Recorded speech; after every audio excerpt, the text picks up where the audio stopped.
pele, até mesmo o melanoma, ele pode ser totalmente curável. Mas a gente precisa de um diagnóstico precoce. E aí é que está o grande segredo.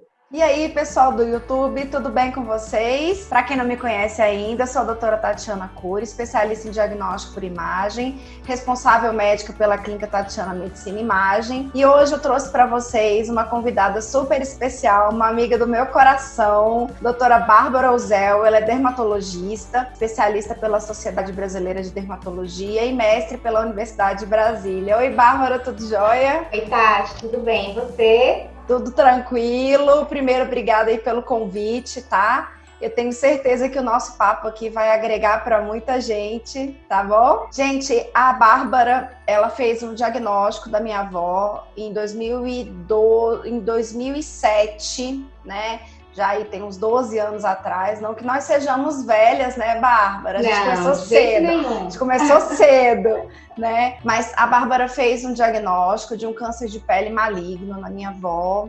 E foram 5 anos de luta, né? Mas infelizmente dessa vez o câncer venceu a batalha. E eu trouxe a Bárbara aqui para falar um pouquinho sobre isso, para falar um pouquinho sobre o câncer de pele, né?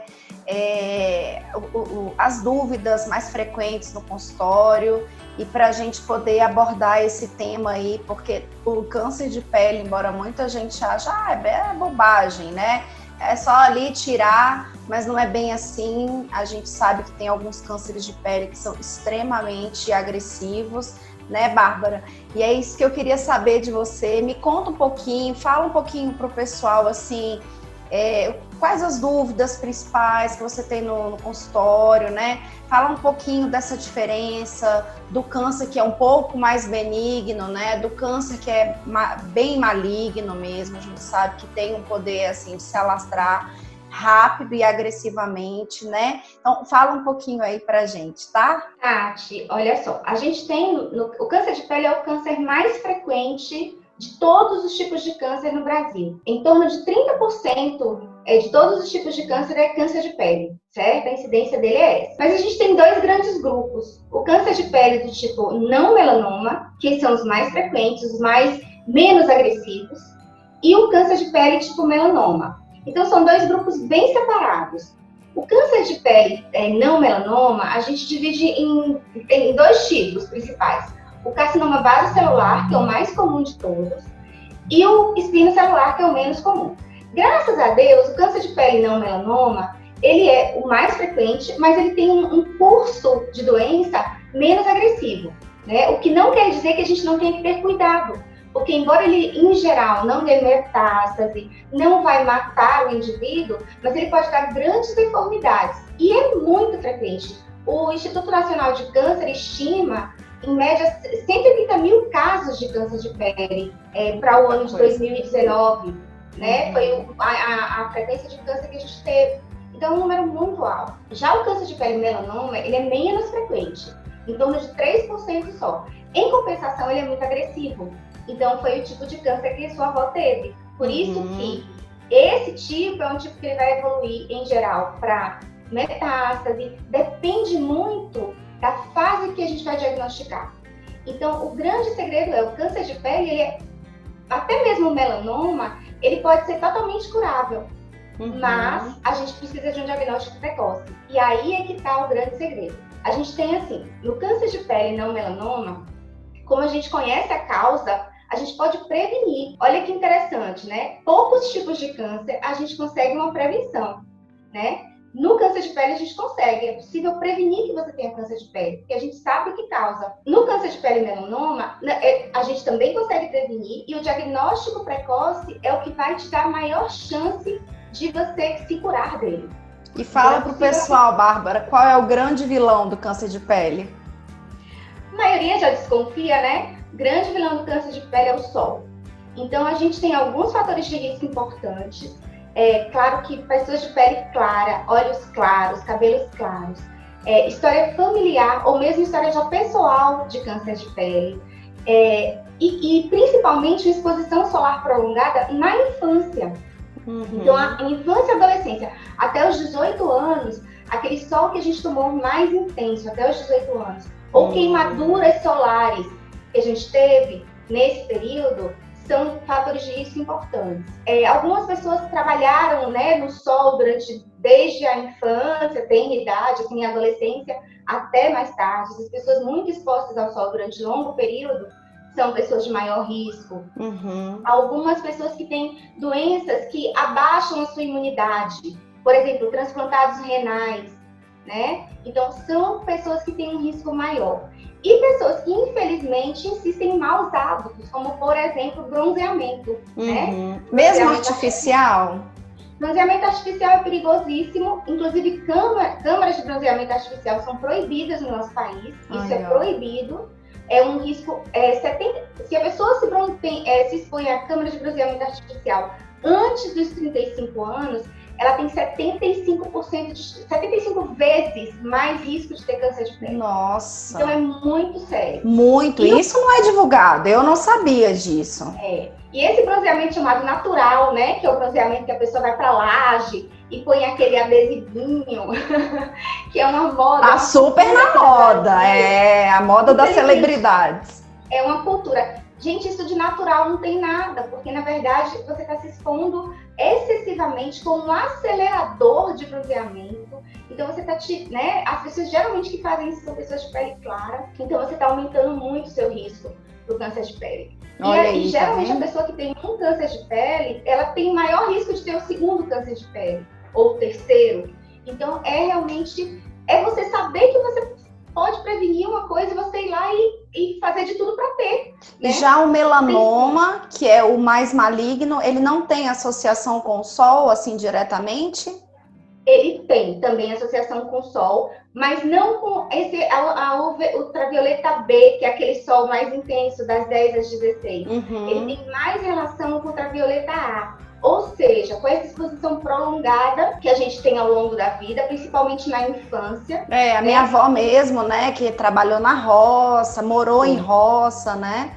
Isso. E a questão genética. Algumas pessoas têm uma predisposição genética para o melanoma. Então, existem até marcadores genéticos que podem ser pesquisados no indivíduo para ver se ele tem um maior risco de melanoma, inclusive a gravidade desse melanoma, se é um melanoma mais agressivo, semelhante ao que a gente tem com câncer de mama, que a gente tem algumas pessoas que geneticamente têm uma predisposição maior e tem algumas avaliações genéticas que a gente pode fazer, se aquele é um tumor mais agressivo ou não. No melanoma a gente tem isso parecido também. Ah, legal. Então, depois a gente vai conversar em off sobre isso, tá? É bem interessante. Mas é muito importante, Tati, a pessoa fazer sempre o autoexame, né? Se você tem um fototipo, que você percebe que você é um fototipo favorável para o câncer de pele, ou seja, pele clara, cabelo claro, olho claro, história familiar, se você já se expôs muito, você estar sempre atento às suas pintas. Pois isso seria a próxima pergunta que eu ia te falar, né, te fazer. Quais as pintas e como que as pessoas devem estar se monitorando, né? Porque a gente vê muito comumente, né? Aquelas pessoas que têm algumas crostas, né? Sempre se preocupam, mas quais são os nervos, as lesões que realmente devem se preocupar? Existem aquelas pintas que a gente tem desde criança, né? E que a gente é pintadinha geneticamente, tem aquelas pintas que aparecem e vão aumentando na adolescência. Essas pintas que a gente sempre teve, dificilmente elas vão se transformar num câncer. Mas dependendo da sua genética, da sua história familiar, é importante você acompanhar essas pintas. Existe aquela regrinha que a gente chama do ABCDE, que é o A de assimetria, B de bordas, C de cor, D de diâmetro, de tamanho, né? E o E de evolução. Então, você tem que observar essas regras. Se a sua pinta ela é um pouco estranha, assimétrica, diferente de um lado para o outro, se as bordas delas são delimitadas, são bem certinhas, ou se são meio irregulares, se a cor tem muitas cores, ou se é uma cor só, é melhor do que ter mais de uma cor, né? Se o tamanho dela é menor do que 6 milímetros ou maior do que 6 milímetros, então a pinta maior é mais perigosa. E, principalmente, a evolução dessa pinta. Então, é uma pinta que eu sempre tive, ela sempre foi tranquila, clarinha, pequenininha, e de repente ela cresceu muito, ela mudou de cor. E mudar de cor não necessariamente é ficar mais escura, às vezes é ficar mais clara também, tá? Então, se ela passa a sangrar, se ela passa a ter sintoma, coçar, então isso são coisas importantes nas pintas que já existem. Eu me lembro que o que chamou a atenção da minha avó foi, ela já tinha essa pinta, né? Só que ela começou a coçar, ela cresceu um nódulozinho no meio da pinta e desse nódulozinho alguns fios de cabelo. Eu lembro que isso deixou a gente já um pouco preocupado, né? Ou seja, ela mudou de aspecto, né? Totalmente do que ela era antes. Então isso é um sinal de alerta. E o outro sinal de alerta é aquela pinta que não existia. Você não tinha aquela pinta e ela aparece. E aí ela aparece e ela fica lá, ela evolui. Ela evolui com um desses sinais. Ela vira uma feridinha que não cicatriza. Então, uma ferida que não cicatriza, surge espontaneamente, não cicatriza ao longo de 4 semanas, depois de 4 semanas, já é um alerta. Então, muitas pessoas chegam assim, ai, doutora, nasceu uma espinha aqui, parece um cravinho. Eu espremi, mas aí ele não sai, ele não cicatriza, parece uma espinha que não cicatriza. Então, depois de 4 semanas, não é normal uma lesão de pele que apareceu não cicatrizar. Não é normal, ela fica assim, ai, quando eu passo a toalha para enxugar o rosto, ela sangra. Isso não é normal. Então, são sinais que a gente deve ter alerta. Outro sinal de alerta são pessoas, geralmente de mais idade, que tem aquelas manchinhas no braço ou na mão. E é comum, né? Ou no rosto. Mas elas não são manchinhas marronzinhas lisas. Elas são as manchinhas mais vermelhinhas e meio ásperas. Que a gente passa a mão, parece que ela tem uma casquinha. E essas manchinhas são chamadas queratoses actínicas. Pessoas que têm muitas queratoses actínicas, essas lesões são consideradas pré-cancerosas. Elas têm uma chance pequena de se transformar no câncer de pele, mas em pessoas que têm muitas queratoses actínicas, isso é um sinal da pessoa que tem um dano solar na pele. Ou seja, ela tem um fator de risco maior para desenvolver câncer de pele. Ótimo. Então ela tem que estar mais atenta, entendeu? Então, esses são os principais sintomas do câncer de pele. Então, é muito importante essas pessoas de risco, essas pessoas que têm essas pintas, fazerem seu exame dermatológico com frequência, porque é muito difícil uma pessoa leiga diferenciar uma pinta benigna de uma pinta que já tem algum sinal de malignidade ou de transformação. Mesmo o dermatologista, ele precisa do auxílio de alguns instrumentos, como o dermatoscópio, para olhar aquela pinta bem de perto, num aumento maior. Às vezes ele precisa de um exame mais amplo. Porque pode ser muito sutil, né, a alteração. Pode ser muito sutil. Às vezes a gente precisa de um exame mais específico ainda, que se chama mapeamento corporal. Que são tantas pintas que a gente precisa fotografar essas pintas, acompanhar a evolução dessas pintas, ver quais que são mais perigosas que as outras. E às vezes só uma biópsia daquela pinta vai dizer se ela é ou não uma pinta perigosa, uma lesão maligna ou benigna.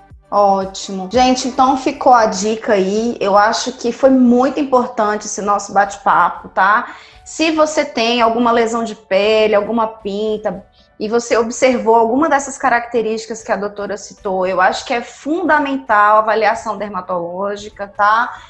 Tem muita gente que espreme, tem muita gente que vê na internet para passar, sei lá, borra de café. Gente, por favor, isso aí já é coisa do passado. Hoje a gente tem, né, realmente vias para se instruir de uma forma responsável, de uma forma adequada. E esse é o nosso objetivo aqui no canal. Por isso que eu trouxe a doutora Bárbara. Eu sabia que esse nosso papo ia ser muito bacana.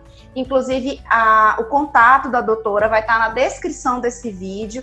E se você se identificou com alguma dessas características, tá? Entre em contato para fazer uma avaliação mais aprofundada. Bárbara, eu adorei a nossa conversa. A gente ficaria aqui por horas conversando.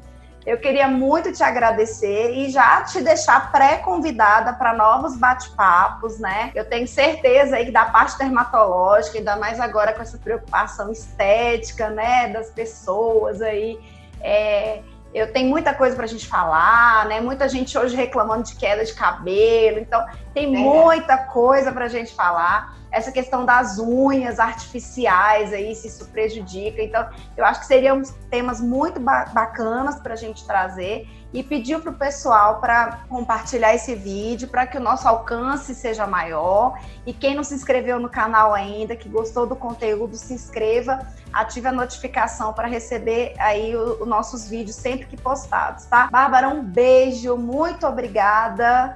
Viu? Foi um prazerzão conversar com você. Eu que agradeço, Tati. Estou sempre à disposição. Um beijo.